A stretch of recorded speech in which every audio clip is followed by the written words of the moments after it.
লাল দুপাট্টা। যুবক তুমি ওইটা বুঝো, রাতের আধারে ইয়ারফোন কানের মধ্যে লাগায়া বালিশের উপর মাথাটারে ফালাইয়া কম্বলটা দিয়া মুখটারে ডাইকা মোবাইল শরীফ হাতের মধ্যে নিয়া লাল দুপাট্টা। আপনি সেটা বুঝেন, লাল দুপাট্টা বুঝেন। লাল দুপাট্টা তেরে মেরে এডারে মাইরা লাইছে রে, হেডারে দইরা লাইছে রে। জিজ্ঞেস করলে কি বুঝছিস বল? কিছুই বুঝে নাই এমন পাবলিক আসেনি না নাই?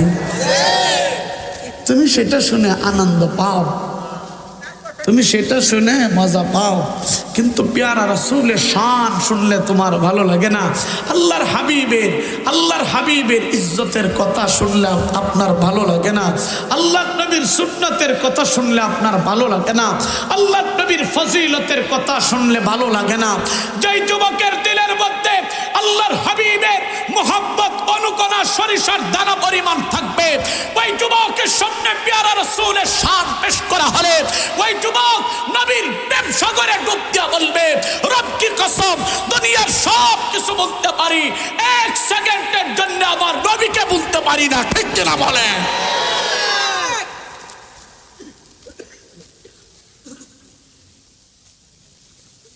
ওয়াল্লাযীনা আমানু আশাদ্দু হুব্বান লিল্লাহ। একজন ইমানদার বান্দা, একজন মুমিন, তার দিলের মধ্যে আল্লাহর মোহাব্বত সবচাইতে বেশি। ঠিক কিনা বলে? একজন ইমানদার আল্লাহর হাবিবের সচ্চা ইমানদার, সচ্চা উম্মত যদি হয়ে থাকে, তার দিলের মধ্যে তার জীবনের চাইতে নবীকে বেশি মোহাব্বত করবে। ঠিক কিনা বলে? আপনি এটা করতে পারবেন না, আপনি ওইটা করতে পারবেন। আপনি নবীকে মোহাব্বত করেন, এখনো পর্যন্ত আপনার এই গালের মধ্যে দাড়ি উঠে না, আপনি দাড়ি রাখতে পারেন না। হে বাজান, নবী বলছেন ওয়াফল্লুহা, তোমরা দাড়িকে ছেড়ে দাও। আল্লাহ পাক আমার রাসূল আরবি সাল্লাল্লাহু আলাইহি ওয়াসাল্লামকে এত শান আল্লাহ দান করছে, এত ইজ্জত আল্লাহ দান করছে, এত মাকাম আল্লাহ পাক আমার রাসূলকে দান করছে। নবীর 63 বছর জিন্দেগিতে কোনো একদিন আমার রাসূলকে আল্লাহ নাম ধরে ডাক দিছে না। সুবহানাল্লাহ বলবেন না? আমার কথা আপনারা বুঝেন? সমস্যা হচ্ছে না তো? আমি তো আমার সিলেটের মাতিয়ার না, আপনাদের মাতিয়ার। আপনারা জিলা মাত্রায় ইলা মাতিয়ার, আপনাদের জিলা মানে বুজরায় ইলাও বোঝানোর মানে আমি বোঝাই। আর কিতা মাতিয়ার বুজরাই নেই, বুজরাই না। আমি আপনাদের মতো করে বলতেছি, আপনাদের ভাষায় চেষ্টা করতেছি আপনাদেরকে বোঝানোর জন্য। তারপরে যদি না বুঝেন, আকুরা ছায়া থাকলে হইব। আকের আমার সাথে একটু হানা বলতে হইব, সুবহানার জায়গাতে একটু সুবহানাল্লাহ কইতে হইব। এবারের বস আজ যাই হোক, তাহলে আরেকটু বলতেছিলাম, নবীর আল্লাহ 63 বছর জিন্দিগি দান করছে। 63 বছর জিন্দিগিতে আল্লাহ পাক একদিনও আমার রাসূলকে ইয়া মুহাম্মদ বলে ডাক দিছে না। আল্লাহ যেমন পবিত্র, আল্লাহর দ্বীন তেমন পবিত্র। আল্লাহর দ্বীন যেমন পবিত্র, যাকে দিয়ে দ্বীনের কাজ আল্লাহ করাইছে তাকেও আল্লাহ পবিত্র বানাইয়া দিছে। আল্লাহর হাবিবের যেমন দাম, আল্লাহর নবীর সুন্নতেরও তেমন দাম। যে ব্যক্তি নবীর সুন্নত দিয়া জীবনকে রাঙায়, আল্লাহ পাক দুনিয়াতে তাকে দামি বানিয়ে দেয়।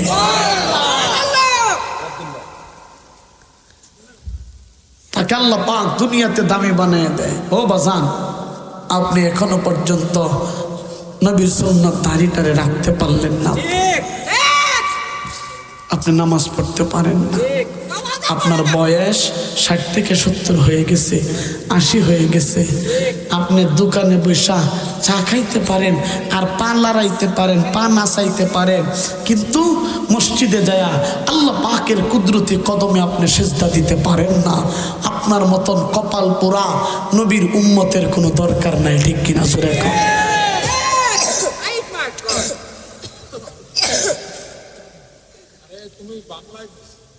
এত দামি করে আল্লাহ পাক আমার রাসূলকে জমিনে প্রেরণ করছে। ও মুসলমান, আল্লাহ পাক 1 লক্ষ কিংবা 2,24,000 পয়গম্বরকে জমিনে প্রেরণ করছে।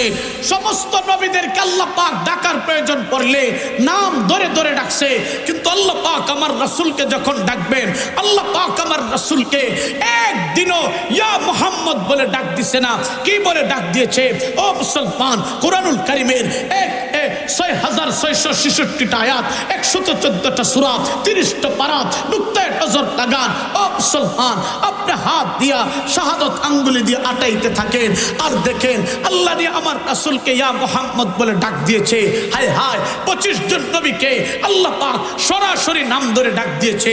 25 জন নবী এই গোলামরা আল্লাহ তৌফিক দিয়েছে, বলার সময় নাই, কিন্তু আল্লাহ পাক আমার রাসূলকে যখন ডাক দিবে, কোথাও কোরআনুল কারীমে ইয়া মুহাম্মদ বলে ডাক দেন নাই। কি বলে ডাক দিয়েছে? আল্লাহ পাক আমার রাসূলকে ডাকার প্রয়োজন পড়লে আল্লাহু আকবার অন্যান্য নবীদেরকে নাম ধরে ডাক দেয়, আমার রাসূলকে নাম ধরে ডাক দেয় না। তো কিভাবে ডাক দিয়েছে? কোরআনকে জিজ্ঞেস করলে, কোরআনের দিকে নজর করলে দেখবেন আল্লাহ পাক আমার রাসূলকে ডাকার প্রয়োজন পড়ছে। কোথাও বলে ইয়া আইয়ুহান নাবিয়্যু, ইয়া মুহাম্মদ বলেন নাই। কোথাও বলছে ইয়া আইয়ুহান নাবিয়্যু, কোথায় বলে ইয়া আইয়ুহার রাসূল, কোথায় বলেন ইয়া আইয়ুহাল মুযাম্মিল, কোথায় বলেন ইয়া আইয়ুহাল মুদ্দাসসির, কোথায় বলেন ইয়া আইয়ুহাল মুযাম্মিল, কোথাও বলেন ইয়া আইয়ুহাল মুদ্দাসসির, কোথায় বলেন ইয়াসিন, কোথায় বলেন তাহা, কোথায় বলেন নাযীরা, কোথায় বলেন বাশীরা, কোথায় বলে দাঈয়ান ইলাল্লাহ, কোথায় বলে বিইযনিহি সিরাজাম মুনীরা। এইভাবে আল্লাহ পাক আমার রাসূলকে নাম না ধরে ইশারা করে করে আল্লাহ পাক আমার রাসূলের মর্যাদা জমিনে বাড়ায় দিয়েছে। যদি আমার রাসূলের শহরের কথা বলেন, কোরআন জবাব দেয় লা উকসিমু বিহাদাল বালাদ ওয়া আনতা হিল্লুম বিহাদাল বালাদ। কোরআন আমার রাসূলের শহরের কথা বলে, কোরআন আমার রাসূলের জবানের কথা বলে। লা তুহাররিক বিহি লিসানাকা লিতা'জালা বি ইন্না আলাইনা জামআহু ওয়া কুরআনা ফাইযা ক্বারানাহু ফাত্তাবি' কুরআনা সুম্মা ইন্না আলাইনা বায়ানা। আল্লাহ পাক আমার রাসূলের জবানের কথা বলে, আল্লাহ পাক আমার রাসূলের জুলফিয়তের কথা বলে। ওয়াদ-দুহা ওয়াল-লাইলি ইযা সাজা মা ওয়াদ্দাআকা রাব্বুকা ওয়া মা ক্বালা। ও মুসলমান, আমার রাসূলের ইয়াতীমিয়তের কথা বলে, আলাম ইয়াজিদকা ইয়াতীমান ফাআওয়া। আমার রাসূলের সিনার কথা বলে, আলাম নাশরাহ লাকা সাদরাক। ও মুসলমান, আমার রাসূলের সমন্বিতর কথা বলে, ওয়া রাফা'না লাকা যিকরাক। আল্লাহ পাক আমার রাসূলের শান জমিনের মধ্যে বাড়ায়া দিয়েছে। আমার রাসূলের চরিত্রের কথা কোরআন বলে, ইন্নাকা লাআলা খুলুকিন আযীম। এই মানুষটার চরিত্র মহান চরিত্রের অধিকারী। কোরআন আমার রাসূলের আল্লাহু আকবার রাসূলকে উসওয়া বানাইছে, সেটাও পরিষ্কার করে দিয়েছে। লাকাদ কানা লাকুম ফি রাসূলিল্লাহি উসওয়াতুন হাসানাহ লিমান কানা ইয়ারজুল্লাহা ওয়াল ইয়াওমাল আখিরা ওয়া যাকারাল্লাহা কাসীরা। ও মুসলমান, রাসূল কেমন করে দাওয়াত দিবে? ইয়া আইয়ুহার রাসূল বাল্লিগ মা উনজিলা ইলাইকা মিন রাব্বিক ওয়া ইল্লাম তাফআল ফামা বাল্লাগতা রিসালাতা। সেটাও আল্লাহ পাক বয়ান করে দিয়েছে, কোরআন পরিষ্কার করে দিয়েছে। ও মুসলমান, এই জন্য রাসূলকে যারা মানবে আল্লাহ পাক দুনিয়াতে ইজ্জতি বানায় দিবে।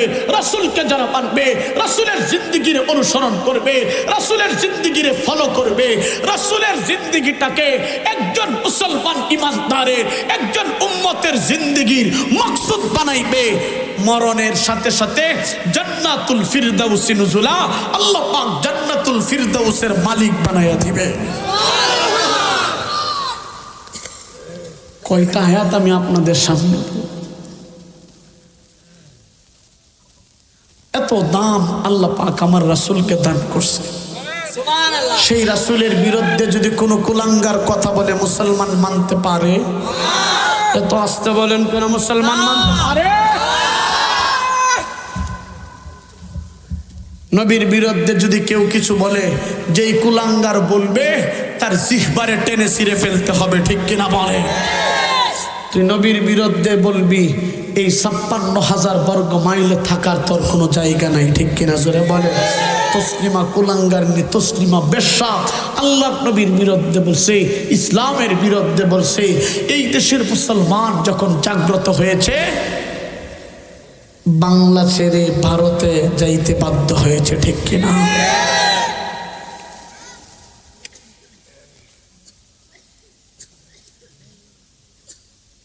কারণ কি? কারণ হলো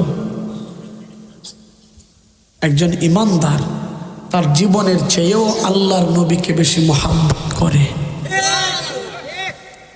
জীবনের চেয়ে কাকে বেশি মহাব্বত করে? আল্লাহর রাসূলকে মহাব্বত। আর মহাব্বত না করলে তো ঈমান হবে না। আওয়াজ করে বলেন তো, সেই নবীকে মহাব্বত করার দরকার আছে না নাই? নামাজ পড়ার দরকার আছে না নাই? দাড়ি রাখার দরকার আছে না নাই? যুব সমাজ যারা আছে আওয়াজ করে বলো, মা বাবার খেদমত করার দরকার আছে না নাই? ওখানে তো নামাজ রোজার লগে খবর নাই, দাড়ি টুপির লগে খবর নাই। ডুলডুফকি বাজায়া নবীর ফিরিতের গান কয়, মাজারে উরুস শরীফের নাম দিয়া গান বাজনা করে, এমন বন্ড আছে না নাই?